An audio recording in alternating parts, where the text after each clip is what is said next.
دوستو، ایک جنگل کے بڑے حصے پر بھیڑیوں کی حکومت قائم تھی اور دوسرے چھوٹے سے حصے پر بھیڑوں کی حکومت قائم تھی۔ اکثر دونوں میں کسی نہ کسی بات پر لڑائی ہو جاتی تھی۔ بھیڑیے خونخوار اور طاقتور تھے، اس لیے بھیڑوں نے اپنی حفاظت کے لیے کتے پال رکھے تھے۔ جب بھیڑیے ان پر حملہ کرتے تو یہ کتے ان کا مقابلہ کرتے اور بھیڑوں کو بھیڑیوں سے محفوظ رکھتے اور بھیڑیوں کو بھگا دیتے۔ کتوں کی وجہ سے بھیڑیں محفوظ تھیں۔ جب بھیڑیوں اور بھیڑوں کو آپس میں لڑتے لڑتے ایک مدت گزر گئی تو جنگل کے چند دوسرے بڑے جانوروں نے بیچ میں پڑ کر دونوں میں صلح کروا دی۔ طے پایا کہ دونوں طرف سے ایسی ضمانت دی جائے کہ امن قائم رہے۔ بھیڑیوں نے تجویز پیش کی کہ وہ اپنی جان سے زیادہ عزیز بچے ضمانت کے طور پر بھیڑوں کے سپرد کریں گے اور بھیڑیں اپنے کتے ہمارے حوالے کر دیں گے۔ یہ بات بھیڑوں کو پسند آئی اور معاہدہ طے پا گیا۔ بھیڑوں نے اپنے کتے بھیڑیوں کو دے دیے اور بھیڑیوں نے اپنے بچے بھیڑوں کے حوالے کر دیے۔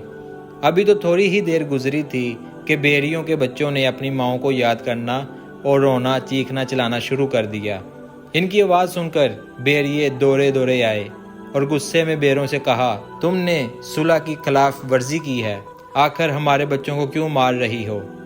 بھیڑوں نے ایک زبان ہو کر کہا، نہیں جناب، ایسا نہیں ہے، یہ تو خود ہی چیخ پکار کر رہے ہیں، انہوں نے ہماری نیند حرام کر دی ہے۔ بھیڑیوں نے چیخ کر جواب دیا، یہ کیسے ہو سکتا ہے؟ یہ تو تبھی چیخیں چلائیں گے جب انہیں تکلیف پہنچائی جائے گی۔